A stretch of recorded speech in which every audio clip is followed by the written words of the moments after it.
The dining room was silent except for the sound of my brother's pen scratching across paper. We were sitting around the same table where we'd had Sunday dinners for 30 years. Except Dad wasn't here anymore. My brother Ryan was making a list. Itemizing everything in Dad's estate like he was doing inventory at one of his car dealerships. "I'll take the house," he said, writing it down. "Makes sense. I've got the family. Need the space." My sister Michelle nodded. "I want the business. I've been working there for 10 years anyway." Ryan pointed his pen at the garage. "The vintage cars. The Corvette, the Mustang, the Porsche. Those are mine." Michelle added, "I'll take the investment accounts and the lake house." They kept going, dividing everything Dad had built over 40 years like they were splitting a restaurant check. I sat at the end of the table, hands folded, saying nothing. Ryan finally looked at me. "What do you want, Alex?" I shrugged. "I don't know. What's left?" He consulted his list. "There's some furniture. Some of Mom's old jewelry. And Dad's tools in the basement workshop." Michelle wrinkled her nose. "God, that old junk?" He had stuff down there from the 70s. "Alex can have the tools," Ryan said, making a note. "You always liked helping Dad with his projects anyway." He said it like he was doing me a favor. Like he was being generous by letting me have the rusty wrenches and dusty workbench that nobody else wanted. I nodded. "Okay. I'll take the tools." Ryan smiled. "Great. Glad we could handle this without lawyers." 6 months later, I sold the patents for $4.7 million. And Ryan stopped returning my calls. Hey Tangled Yarns family, it's Brett. And if you're new here, welcome to the story of how a brother and sister divided up their father's estate based on what looked valuable and completely missed the actual fortune. Today's story is about Alex Morrison, who spent childhood weekends in their dad's basement workshop while their siblings were out building careers and making connections. And when that dad died and the siblings carved up the estate, they took the house, the business, the cars, the obvious assets. They left Alex with Dad's old tools. 40 years of workshop equipment, project bins, and dusty filing cabinets that nobody thought were worth anything. Until Alex started going through those filing cabinets and found the patents. Let's untangle this. Alex Morrison was the youngest of 3 kids. Ryan was the oldest, then Michelle, then Alex. Ryan was the golden child. Charismatic. Athletic. Natural leader. He played college football, got his business degree, and now owned 3 successful car dealerships. Michelle was the achiever. Driven. Organized. She'd worked her way up to VP of operations at their father's industrial supply company. Alex was the quiet one. Got a degree in mechanical engineering. Worked for a robotics startup. Made decent money but nothing like their siblings. Their father, Robert Morrison, had built Morrison Industrial Supply from nothing. Started in 1984 with a small warehouse and a truck. Grew it into a regional distributor doing $30 million in annual revenue. He was also an inventor. Not professionally. Just as a hobby. He had a workshop in the basement. Always tinkering. Always building. Always trying to solve problems he saw in the industrial equipment he sold. Ryan and Michelle had no interest in the workshop. Too messy. Too time-consuming. They were busy with sports, with school, with activities. But Alex loved it. From age 8, Alex would spend Saturday mornings in the basement with Dad. Handing him tools. Watching him work. Learning how things fit together. Robert would explain what he was building. A better mounting bracket for pneumatic systems. A more efficient valve design. A safety mechanism for hydraulic equipment. He'd sketch designs on graph paper. Build prototypes. Test them. Refine them. Sometimes he'd patent them. File the paperwork. Pay the fees. Get the official certificate. Why do you patent stuff you're not selling? Alex asked once. Because someday it might be worth something, Robert said. And because it's the right way to protect an idea. Over 40 years, Robert filed 23 patents. Some were improvements on existing designs. Some were completely new inventions. Most were related to industrial equipment and manufacturing processes. He never commercialized them. Never licensed them. Just filed them, paid the maintenance fees, and put the certificates in a filing cabinet in the workshop. Alex knew about the patents. Had helped Dad organize them once in high school. But Ryan and Michelle? They never went in the workshop. Never looked in the filing cabinets. Never asked what Dad was working on. When Robert was diagnosed with pancreatic cancer in early 2023, the family rallied. Ryan hired the best doctors. Michelle managed the logistics. Alex took leave from work to be there. Robert died in September 2023. He was 71. He'd never written a formal will. Never hired an estate attorney. Just assumed his kids would figure it out. So 2 weeks after the funeral, Ryan called the family meeting. "We need to divide Dad's estate," he said. "I talked to an accountant. If we handle this ourselves, we avoid probate, save on legal fees, keep it simple." Michelle agreed. "We're all adults. We can be fair." Alex just listened. Ryan had already done the math. The house was worth $680,000. The business was valued at $8 million. The investment accounts totaled $1.2 million. The cars were worth about $320,000 combined. "So we're looking at around $10.2 million total," Ryan said. "Split 3 ways, that's $3.4 million each. But we can't split everything evenly," Michelle added. "The business shouldn't be broken up. The house shouldn't be sold. We need to be practical." That's when they started dividing. Ryan took the house. Worth $680,000. He'd live in it with his family. Michelle took the business. Worth $8 million. She'd been running operations anyway. Ryan took the vintage cars. Worth $320,000. Michelle took the lake house and most of the investment accounts. They were way over $3.4 million each. But they justified it. "I'm taking on the house maintenance," Ryan said. "I'm running the business," Michelle added. "That's work." Alex did the math mentally. Ryan and Michelle were taking about $9.8 million worth of assets. That left $400,000 for Alex. Maybe some furniture. Some personal items. And the tools. "What do you want, Alex?" Ryan had asked. Alex thought about pushing back. Demanding a fair split. Getting lawyers involved. But what was the point? Ryan and Michelle had already decided. They'd just make it ugly. "I'll take the tools," Alex said. Ryan looked relieved. Michelle looked satisfied. They wrapped up the meeting in 20 minutes. Alex went home that night and didn't sleep. Not because of anger. Because of a memory. A memory of being 14, helping Dad organize the workshop. Dad showing Alex the filing cabinet. "This is where I keep the important stuff. Patents. Designs. The real work." The next weekend, Alex went to the house. Ryan had already moved in. Michelle was at the business. Alex went down to the basement workshop.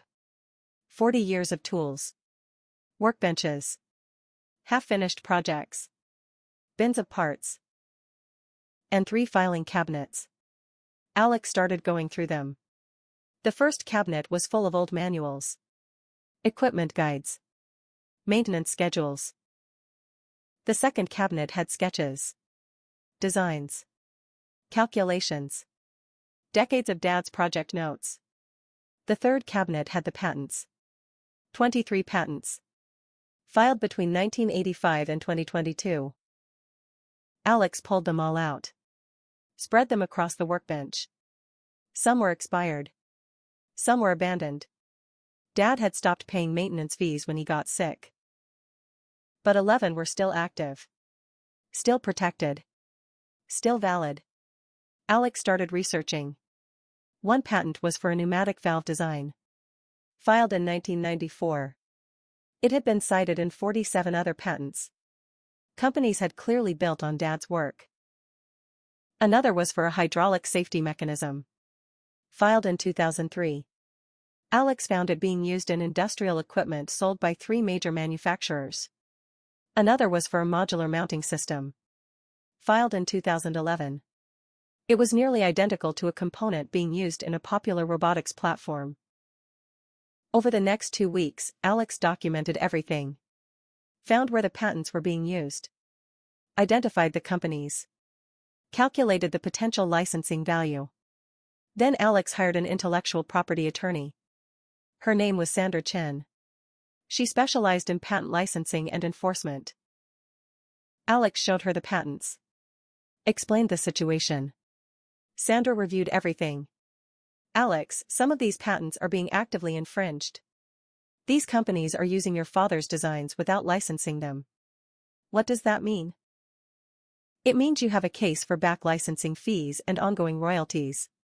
Depending on how we approach this, you're looking at somewhere between $3 million and $7 million in settlements and licensing agreements. Alex stared at her. From Dad's old tools? From your father's intellectual property, which you inherited when you took the contents of his workshop. Sandra reached out to the infringing companies. Sent notification letters. Presented evidence. 3 companies settled immediately. Didn't want litigation. Paid retroactive licensing fees and signed ongoing royalty agreements.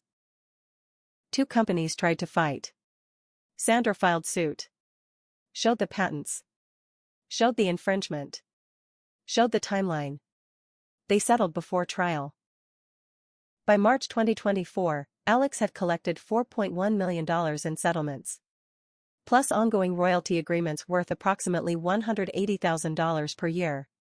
Sandra's fees were 30%. Alex netted $2.87 million immediately. Plus the ongoing royalties.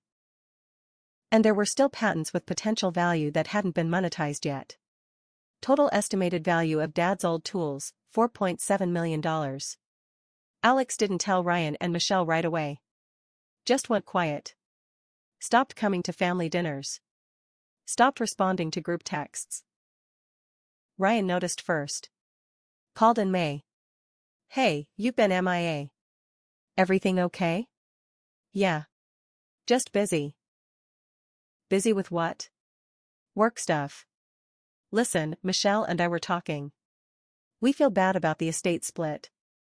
We want to give you some money. Help even things out. How much? We were thinking $100,000. Each. So $200,000 total. Alex almost laughed. That's generous. We want to be fair. You're our brother. Sister, Alex corrected. Alex was non-binary, but Ryan always forgot. Right. Sorry. So what do you think? I think I'm good, actually. You sure? 200 grand is nothing to sneeze at. I'm sure. Ryan sounded confused.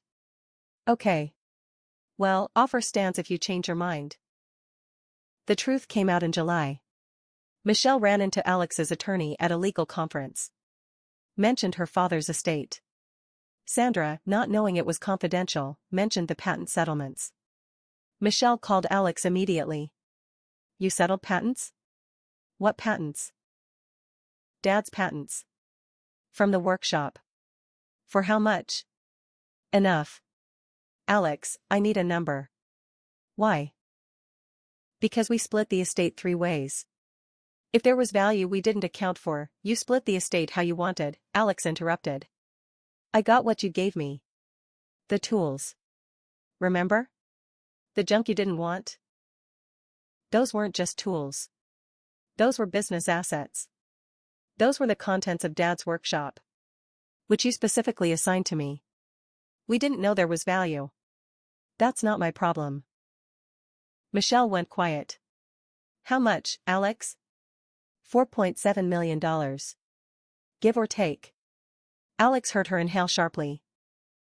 We're getting lawyers, Michelle said. Go ahead. Michelle and Ryan hired an estate attorney. claimed the patents should have been divided equally. That Alex had taken advantage of their ignorance. Alex's attorney responded with the documentation from the family meeting. The list Ryan had made. The clear assignment of workshop tools and contents to Alex. The attorney also pointed out that Ryan and Michelle had taken assets worth $9.8 million. Even with the patents, Alex had gotten less than an equal split. Their attorney reviewed everything. Told them they didn't have a case. Ryan tried calling. Alex didn't answer. Michelle sent emails. Alex didn't respond. In September 2024, 1 year after Dad's death, Alex bought a house. Paid cash. $740,000. Posted one photo on social media. Just the front door with keys. Ryan commented, "We need to talk." Alex deleted the comment. By early 2025, the sibling relationship was effectively over. Ryan and Michelle tried to maintain contact. Sent birthday texts. Holiday messages. Alex responded politely but distantly. The truth was, the money wasn't the issue. Not really. The issue was that Ryan and Michelle had spent 30 years treating Dad's workshop like it was worthless. Treating Alex's time with Dad like it was a waste. They'd taken what looked valuable and left Alex with what they thought was junk. And when that junk turned out to be worth millions, they didn't apologize for undervaluing it. They got angry that Alex hadn't told them. In March 2025, Alex did an interview with a patent licensing publication. Talked about the importance of documenting intellectual property. Mentioned inheriting their father's patents. The article went semi-viral in IP circles.